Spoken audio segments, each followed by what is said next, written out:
Magandang hapon sa inyong lahat. Unahin po muna natin ang ating pagpapasalamat sa Diyos dahil sa magandang araw na ito at sa safe na pagbiyahe ninyong lahat papunta dito sa The Hague, Netherlands. At syempre, dahil bumiyahe kayo papunta dito, ay mag-ingat kayo sa biyahe ninyo pauwi lahat sa inyong mga tirahan mamayang hapon.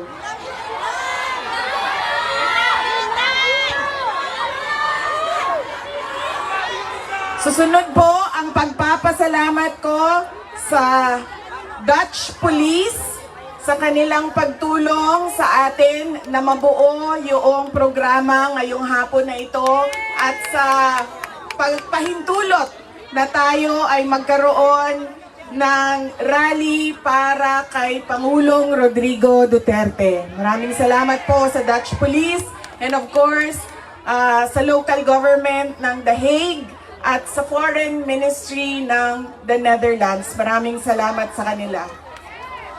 Ang susunod na pagpapasalamat po ay mula sa akin para sa ating mga organizers ngayong hapon na ito sa Executive Committee na nag-meeting araw-araw, iba't ibang time zone para pag-usapan kung paano natin maisagawa ang ating pagsuporta, pagpapakita ng suporta kay Pangulong Rodrigo Duterte na matiwasay at maayos ang ating pagsama-sama ngayong hapon na ito.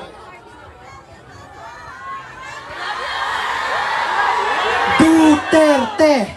Duterte! Duterte! Duterte! Duterte!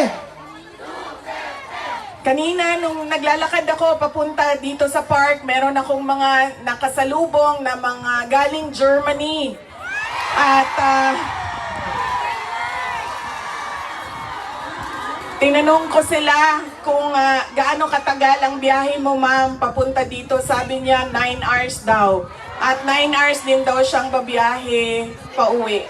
So ganyan ang pinapakita ninyo na pagsuporta kay Pangulong Duterte at pagmamahal sa ating bayan. Maraming salamat sa inyong lahat. Alam ko, lahat kayo may hanap buhay, may kailangan asikasuhin, may mga personal na pinagdadaanan, merong kailangan na paglalaban na gawin sa mga damit ninyo, paglilinis ng bahay, pagbayad ng utang,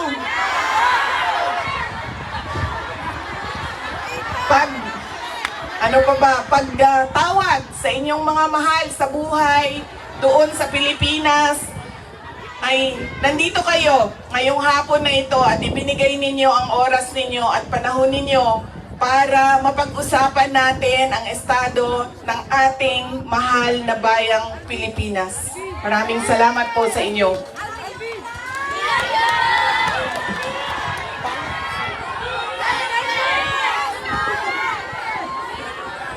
Naikwento ko na ito noon, pero mas mahalaga yung kwento ngayon dahil napag-usapan namin siya ni Pangulong Duterte doon sa loob ng detention center ng ICC. Noong ako ay bata pa, lagi sinasabi ng hindi niya yung generation ng tatay ko, 1940s, 1950s, 1960s, hindi sila yung mga magulang na tulad ngayon sa atin na ini-explain natin sa ating mga anak kung bakit natin ginagawa ang mga bagay-bagay. Lagi dapat may explanation. Sa kanilang henerasyon ay diretso ka lang pagsasabihan or pagalitan. Ganun yung generation nila. Nung ako ay lumalaki, lagi niya sinasabi sa akin, hindi ka tao sa paningin ko kung hindi ka doktor o abogado. Lagi niya yang paulit-ulit habang ako ay lumalaki.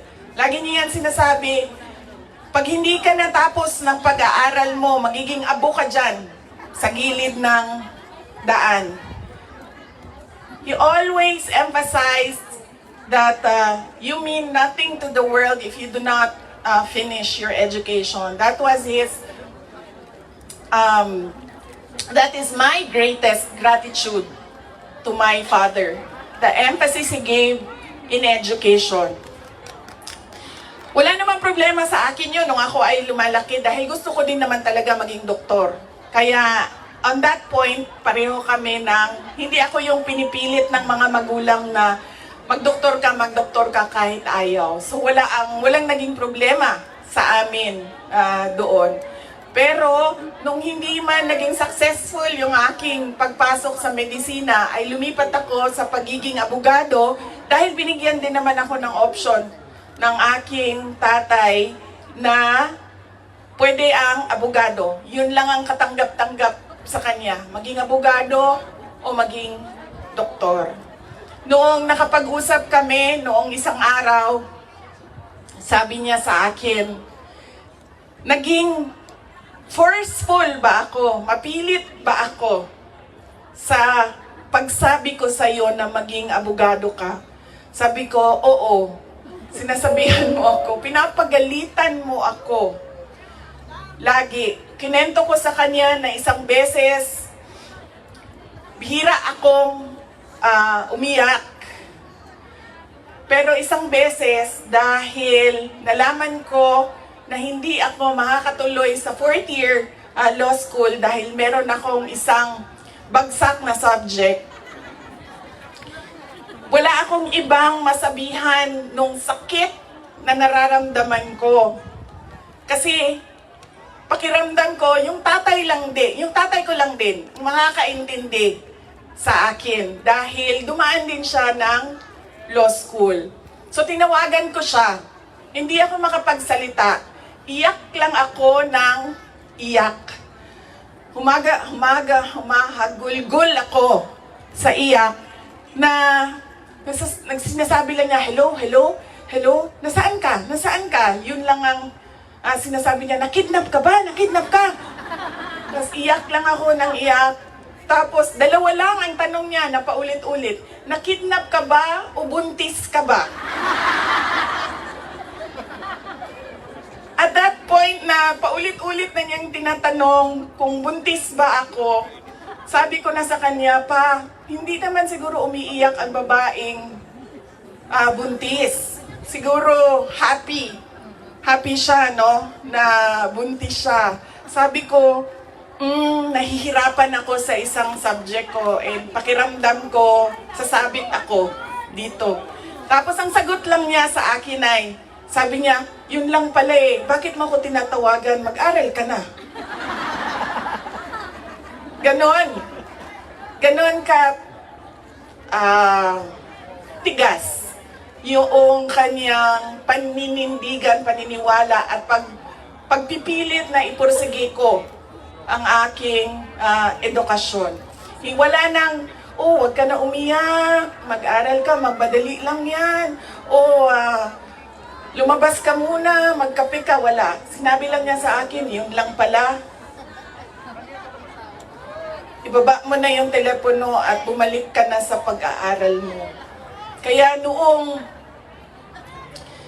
ako ay naging abogado, yun din yon ang sinasabi ng kaibigan ng tatay ko sa akin na nakita niya ang tatay ko, sobrang saya. Yung araw na yon na nalaman niya na naging abogado ako, yun yung sobrang saya niya.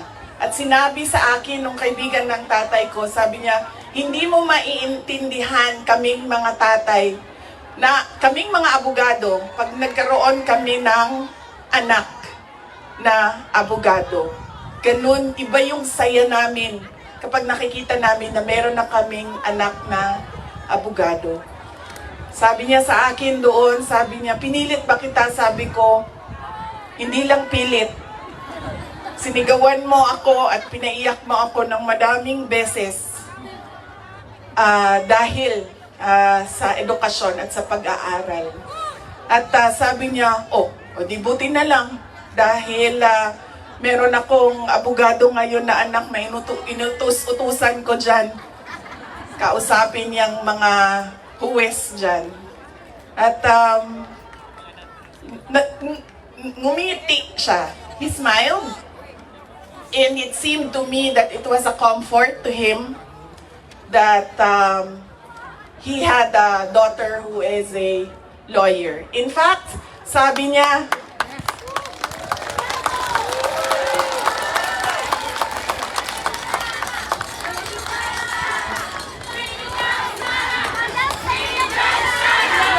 Inday Sara Duterte! Inday Sara Duterte! Inday Sara Duterte! sabi niya, lagi, pag pumapasok ako doon at nagkakaroon kami ng oras na makapag-usap, sinasabi niya, kailan ka ba uwi ng Pilipinas? Anong date ka uuwi ng Pilipinas? Anong ginagawa mo dito? Bakit hindi ka pa umuwi sa Pilipinas? Sinasabi ko sa kanya, inaayos ko lang yung sistema dito at pagkatapos inaantay ko yung mga kapatid ko na pumunta dito. At sinabi niya, ito din, may patama din or diretso din, bullseye din sa edukasyon. Sabi niya, sabihan mo si Paulo na okay lang ako. At huwag siyang pumunta dito hanggang hindi matapos ang eleksyon at maging congressman siya ng 1st District ng Davao City. Yes! At sabi niya, sabihin mo kay Baste, hindi siya pwedeng pumunta dito hanggang hindi matapos at ma-elect siyang Vice Mayor ng Davao City. Ito ang pinakamatindi dahil pinagtatawanan namin siya sa group chat namin. Kaming magkakapatid 4, meron kaming group chat. Dahil ang sinabi niya kay Veronica, sabi niya, sabihin mo kay Kitty, hindi siya pwedeng bumisita dito hanggang hindi siya abogado.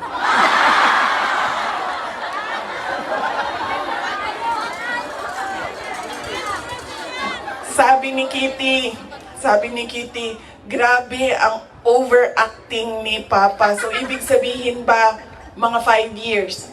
She has 5 years until she becomes a lawyer.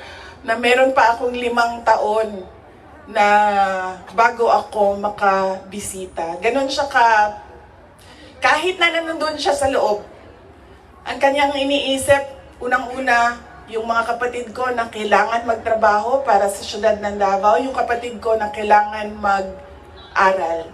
Yun pa rin ang iniisip niya. At kapag tinanong mo siya, pa, ano ba ang kailangan mo dito sa loob? Ang sinasabi lang niya, alam mo yon, mga bagay na shaving cream, Coke Zero,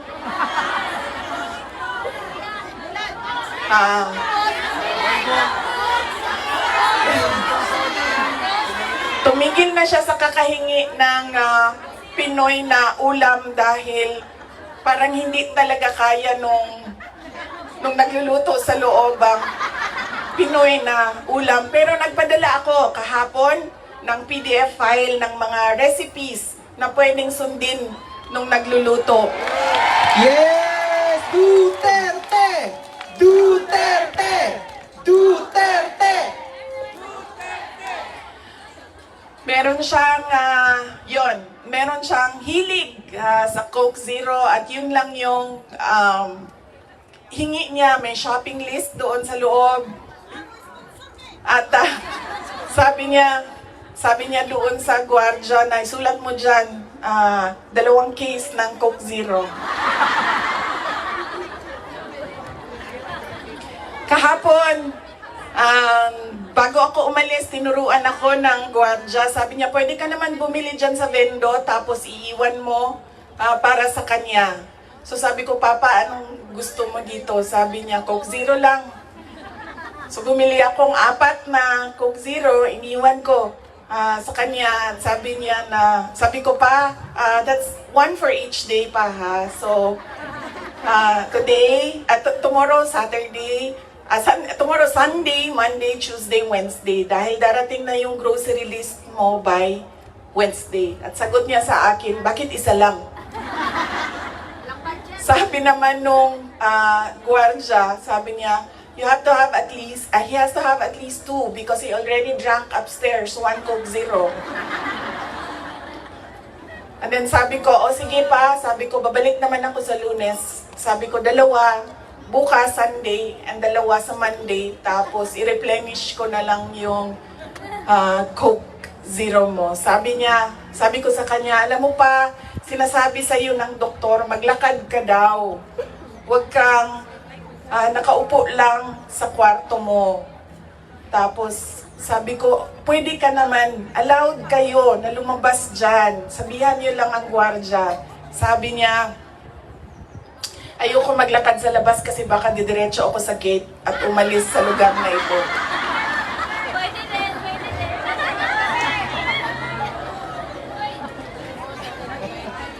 Nagkakaroon na rin siya ng mga kaibigan, yung mga tao doon sa loob ay nagiging kaibigan na niya. At hindi ko lang alam, baka paglabas niya marunong na mag-Dutch. Pero karamihan nung kasama niya sa loob ay French speaking. So,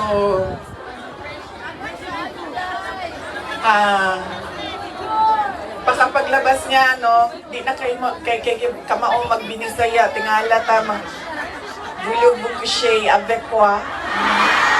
Tingala na. Whatever that means. So, on that point, he is okay. Okay naman siya. Pero as a lawyer, kasi alam niya yung batas eh. Alam niya kung anong nangyayari. Kaya medyo persuasive siya.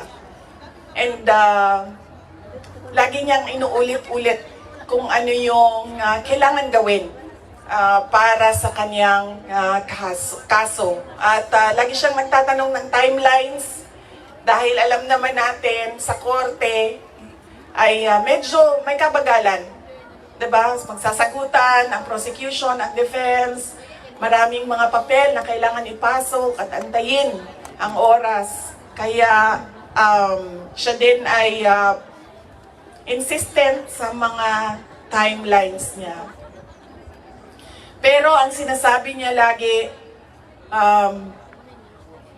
alam niya na mali ang ginawa, and at to the very minute na tinulak siya paakyat ng eroplano, ilang beses niya sinabi na I want to be tried in a Filipino court before a Filipino judge and a Filipino prosecutor, because he knew that number one, wala talagang basihan yung kaso. 43 counts of murder ang sinasabi nila na thousands. Totoo yan, ma'am. Kaya minsan naisip ko, naging kaso lang ba ito dahil sinusulat sa media na thousands ang namatay? I do not even understand paano naging crimes against humanity ang 43 counts of murder na ngayon ay lumalabas. Hindi naman ata totoo lahat yung mga witnesses at yung mga complainants. But that is a thing for the courts and the lawyers to discuss inside. Ano bang pwede nating gawin?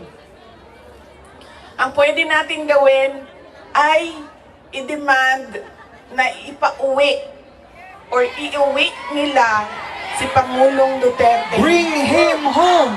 Bring him home! Bring him home! Bring him home! Bring him home! Bring him home!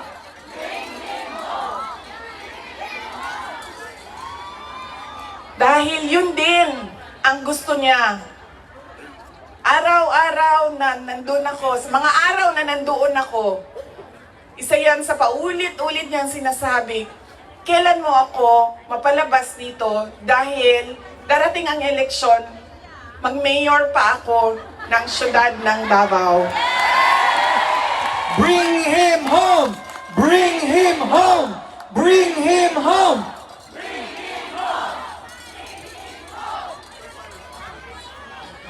At yun ang gusto niya. Gusto niyang umuwi. Sinabi ko din sa kanya yon pa. Sabi ko, yung kagustuhan mo na umuwi, yan din yung katapusan ng buhay mo. Magiging Ninoy Aquino Junior ka.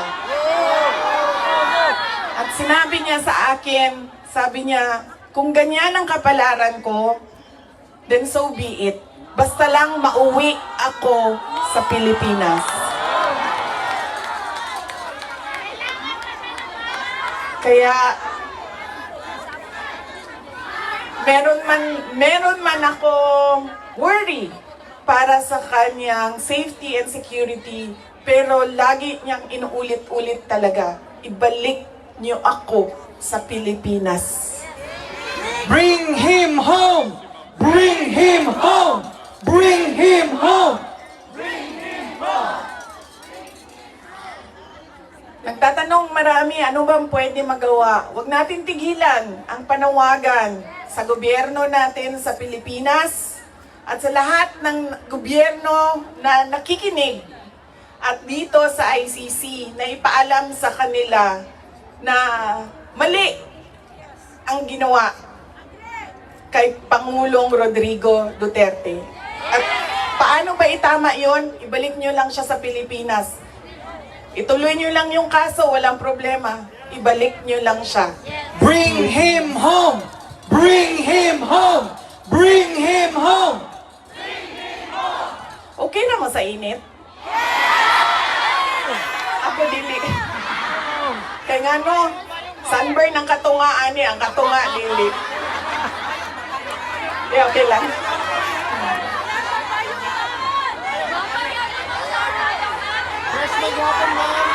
Hindi, okay lang, okay lang. Binuangan lang tamo. Naka-ready ang sunblock diri doble. Okay lang, sir. Kaya di nila makita na ako ang mata kung magkalok ka. Oh. Okay? Unsa pa ba'y, ano pa ang pwede nating gawin?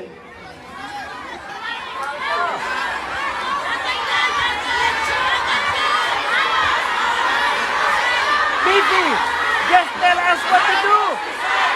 We'll follow you. Marcos resign! Marcos resign! Marcos resign!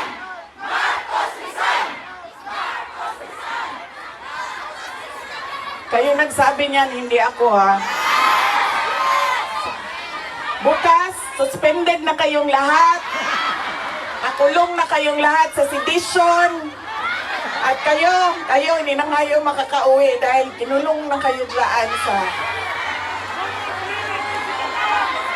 Okay, okay. Sabi mo. Wala kami sa tatay.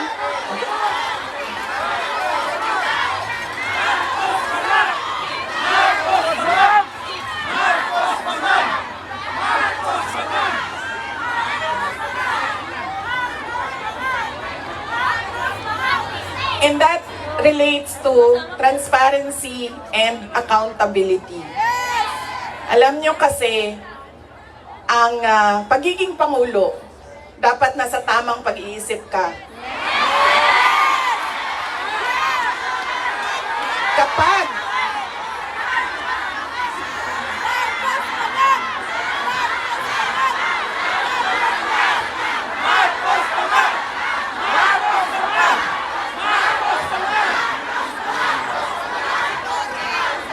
dahil nasa mga polisiya mo at desisyon mo ang kinabukasan ng kabataan at ng bansa.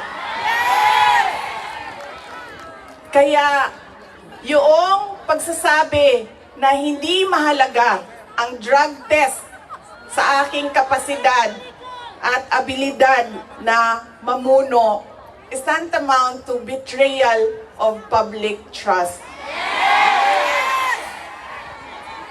Dahil kailangan malaman ng taong bayan na nasa ayos ang iyong decision making.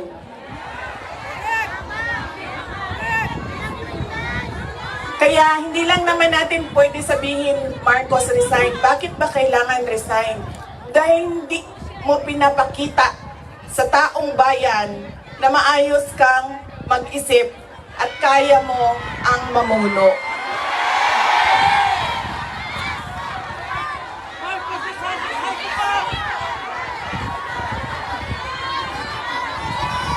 Madaming mga tanong na nasa loob na ng korte. Ang PhilHealth, ang pagkuha ng pondo ng PhilHealth para bang naging pyramiding ang ginawa nila sa budget ba? Kumuha sila ng kulang ang pera dito, kumuha sila sa ibang source para isalpak dito, ay hahanapin na naman sa ibang source yung nagiging juggling at parang pyramiding na ang nangyari sa budget. At kung nakikita ninyo at naiintindihan ninyo ang budget, karamihan doon pamigay lang ng mga politiko na tinatawag nating ayuda.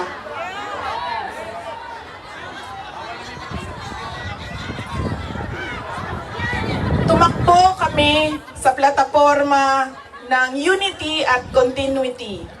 Continuity, kasali na doon ang big ticket projects o mga build projects ni Pangulong Duterte.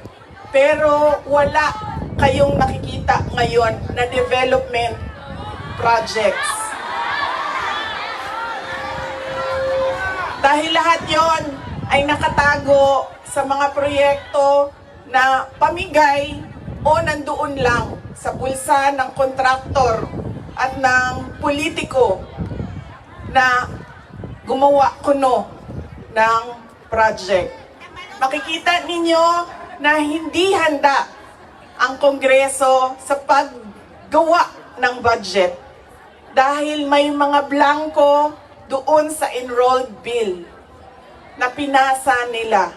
Ibig sabihin, walang nag-iisip at hindi pinag-isipan paano ba natin gamitin ang pera ng gobyerno na makita natin na merong kapayapaan at kalambuan,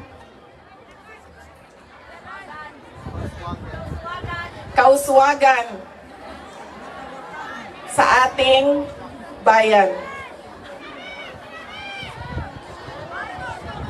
Noong ako ay tinanong noon bakit ako nag-resign sa Department of Education. Sabi ko, unang-una, personal yon. Meron kaming personal na hindi ko gusto na ginawa niya sa akin. Pangalawa, dahil sa loob ng Department of Education. Sinabi ko na itong noon, personal ko to na experience. Yung budget ng school building program ng Department of Education, pinaghati-hatian lang sa loob ng House of Representatives. Noong unang taon, nagawan ko ng paraan. Sabi ko, hindi pwede, sige, kung yan ang gusto ninyo, yan ang makapagpapasa ng budget. Para magkaroon ng budget ang Department of Education, dadaan pa rin kayo sa validation ng regional offices ng Department of Education. Pag sunod na taon, naisipan na nila kung ano ang gagawin nila at hindi nila ma-deny ito dahil nakikita ninyo sa papel. Kaya wala din kumukontra sa akin dahil nakikita sa papel. Ang ginawa nila, gumawa sila ng sarili nilang listahan. Doon nakikita mo, pinaghati-hatian nila ang school building program at inattach nila sa General Appropriations Bill na sinabmit nila sa Senado. Sinabi namin sa mga senators, nakita nyo ba kung anong ginawa? Sabi nila, oo, nakita namin kung anong ginawa ng House of Representatives. Sabi ko, please, hindi natin masasolve ang problema ng school building program kung ganito lagi ang nangyayari sa budget ng new construction. And meron pang ibang problema sa loob ng budget. Sinubukan ng mga senators na tanungin, pasagutin, sumasagot, yes, pero pagdating sa BICAM, anong nangyari? Wala namang totoong BICAM kung saan pinag-uusapan ang paggamit ng pera. Ang desisyon lang na nandun ay kay Zaldico, nung panahon ko, kay Zaldico at kay Martin Romualdez. At diretsong pinapapirma sa malamang tao na hindi nagbasa o hindi binasa ang buong budget. Kaya walang nakakita o hindi nila nakita dahil hindi naman binasa na may blanco doon at pwedeng lagyan ng kahit anong amount yung mga blanco sa budget. Madaming katanungan, madami ang problema ng bayan. Kaya lagi ko sinasabi, hindi kami ang problema ng bayan. Ang problema ng bayan ay ang governance mismo ng Pilipinas. Yan ang problema ng bayan. At dahil may problema sa gobyerno, ay tuloy-tuloy ang kahirapan doon sa ating bayan. Nakikita nyo yan dahil dumadami ang nakikipagsapalaran sa ibang bansa. Dahil sa kawalan ng oportunidad doon sa ating bayan.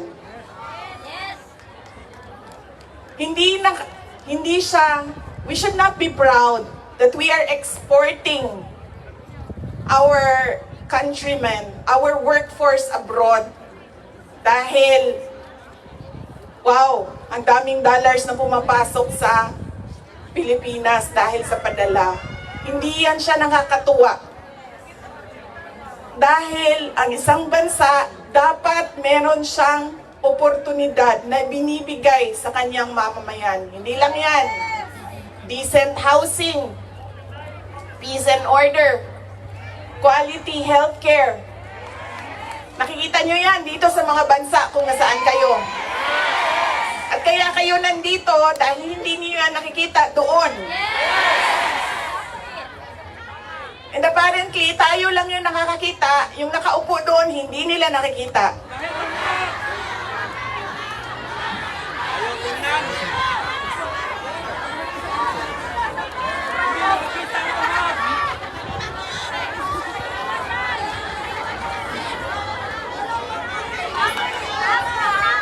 Alam nyo, madami sa mga kaibigan ko, galing ako sa middle class na family sa Davao City. So madami sa mga kaibigan ko doon, meron naman silang mga negosyo, meron naman silang pinagkakakitaan, may mga trabaho. Pero ilan na rin ang nagsabi sa akin, mga professionals ito, ilan na rin ang nagsabi sa akin, wala na rin talaga kaming nakikita, parang gusto na namin lumipat na lang sa ibang bansa para sa mga anak namin. Kaya sinasabi ko lagi yung nagsasabi sa akin, tumakbo ka sa 2028. I don't think we will have a country by 2028.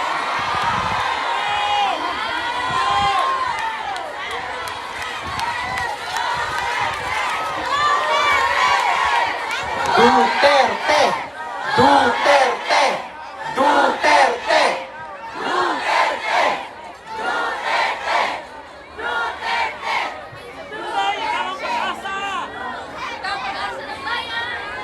Kaya dapat natin i-exact ang responsibility dyan sa gobyerno na ibigay nila kung ano yung karapat-dapat para sa ating bayan.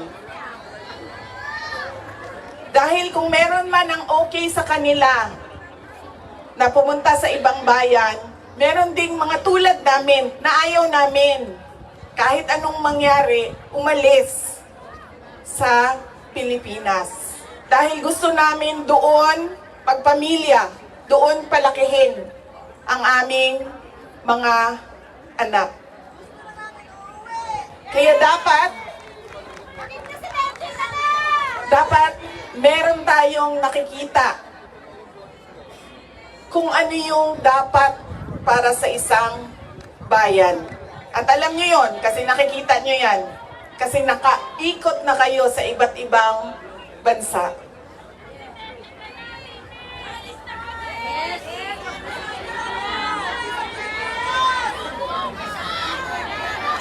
Ano ang gagawin? Patuloy na ipanawagan sa lahat ng nakikinig na iuwi ninyo si Pangulong Duterte sa Pilipinas.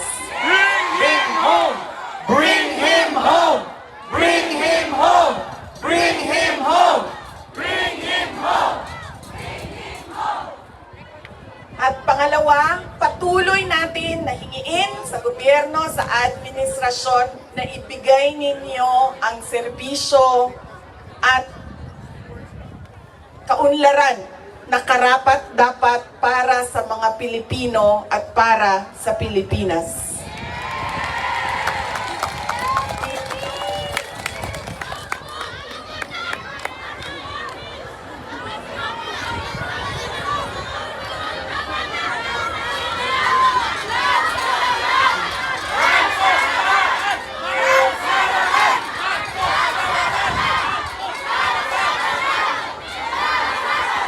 Sa kagahi, sa ako ang bagtak din ni ma'am, di naging kuparan. Kay, nagpugong yung ko ma'am, na dili ko mahulog.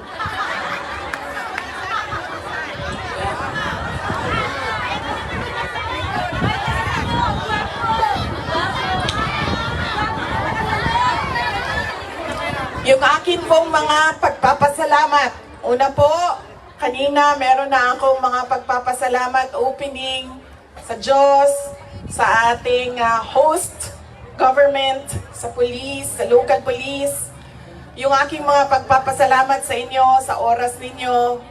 Ang aking mga pagpapasalamat sa inyong patuloy na suporta sa aking opisina, ang Office of the Vice President.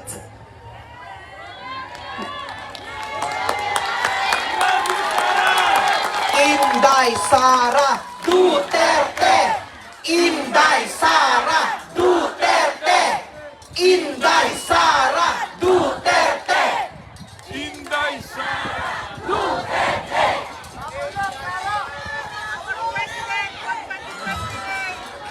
Malakas ang loob ko dahil nandyan kayong lahat.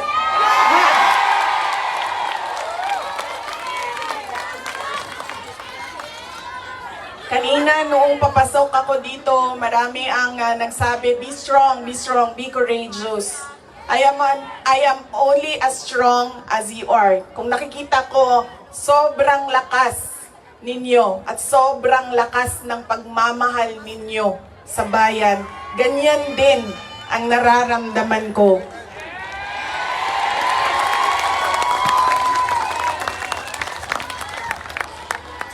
Ang pagpapasalamat ng aming pamilya, ang pamilya Duterte, dako kayo may utang ang kabubuton kaninyong tanan. Sa higayon nga nihatag ninyo kanamo nga makaserbisyo sa atuang nasod. Napakalaki ng utang na loob namin sa inyong lahat sa pagkakataon na ibinibigay ninyo sa amin na makapaglingkod sa bayan. Maraming salamat po sa inyo, mga kababayan namin.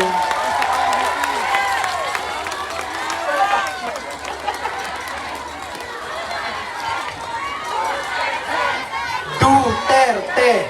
Duterte! Duterte! Duterte!